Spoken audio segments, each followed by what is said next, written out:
Pinatanggal ko yung suha din.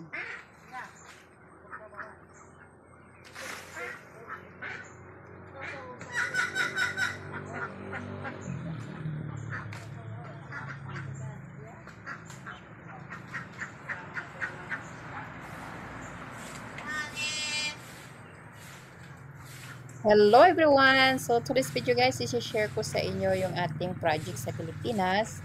Bagamat wala tayo sa Pilipinas at the moment, andito tayo sa abroad. So nagtrabaho tayo dito at doon naman nagsusupport tayo sa ating family at ang ate ko ang nag-handle. So bagamat guys, marami talaga ako napagdaanan na pagsubok sa buhay. Isa na doon yung maraming nagsasabi na wala akong maabot na pangarap. Baka si Dinda mabuntis gano'n, baka si Dinda gano'n ang ginagawa niya.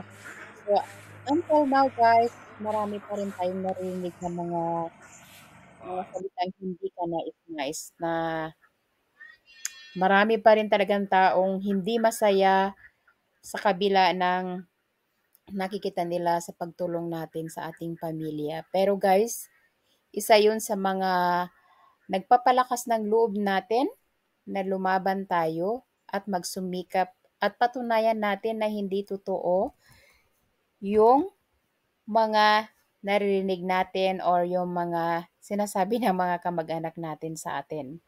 Ligid sa kaalaman guys, marami tayong nasubukang karanasan. Dahil ako ay lumaki na mahirap lang kami. Kumbaga, kung sabi pa nga ng mga ibang kamag-anak namin is 10 kahig isang tuka. So, ganun kami kahirap. Pero, napakaswerte namin kasi marami kaming magkakapatid. Ang mangilan nga dyan, kami ay nagtutulungan para matulungan ang aming nanay, ang magulang. Ang tatay kasi namin nawala nung kami ay sa kalagitnaan. So, napakalungkot na pangyayari. At sa ngayon ay nanay na lang namin. Sabi ko sa sarili ko, one day sana maabot ko ang mga pangarap ko, yung magkaroon ako ng magandang trabaho, yung matulungan ko yung nanay ko, yung hindi na kami manghihiram ng bigas, pera sa ibang tao, at hindi na kami manghihingi ng sibuyas at bawang sa auntie ko at sa lola ko. So guys, 'di ba wala namang imposible? Wala namang masamang mangarap. So sa kabila ng mga taong ah, naninira, sa kabila ng mga taong nagbibigay ng mga pagsubok sa buhay natin, hindi tayo sumubok ng sumubok sa lahat ng nararanasan natin sa buhay. Bagamat hindi naman lahat maganda ang naranasan natin, kadalasan ay hindi maganda talaga guys. Pero ito yung magiging experience natin, ito yung maisi-share ko sa inyo. Kahit gaano pa kayo kahirap, kahit wala na kayong makain, kahit wala kayo kahit isang singkong duling sa inyong kamay, gawin nyo yung lahat. Kung nakikita nyo, nararamdaman nyo, nawawalan na kayo ng pag-asa, magdasal lang kayo at mag-free. Napakawalang imposible. At humingi kayo ng dasal, unang-una ay sa inyong magulang. Kasi sa akin, yun ang ginagawa ko. Humihingi ako ng dasal at duwa sa aking nanay.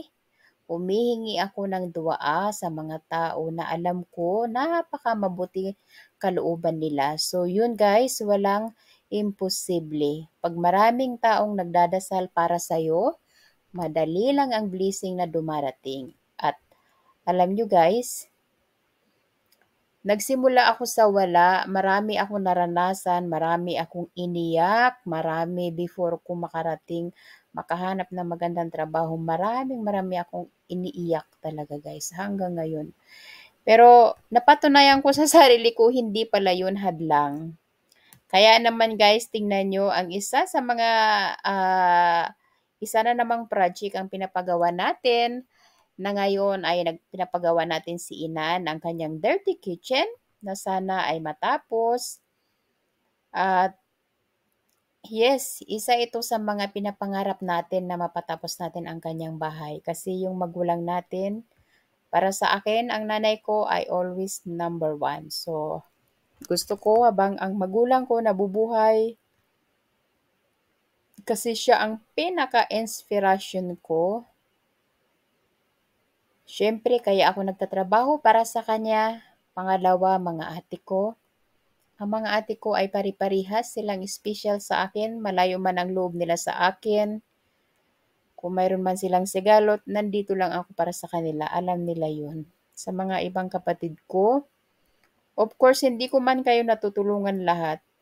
Malay nyo, balang araw, magkaroon ako ng more blessing at lahat man kayo yan ay maisa-isa kong matulungan. At sa aking mga pamangkin, na si Siti at saka si Aliyah, isa na dyan yung mga apo-apo natin.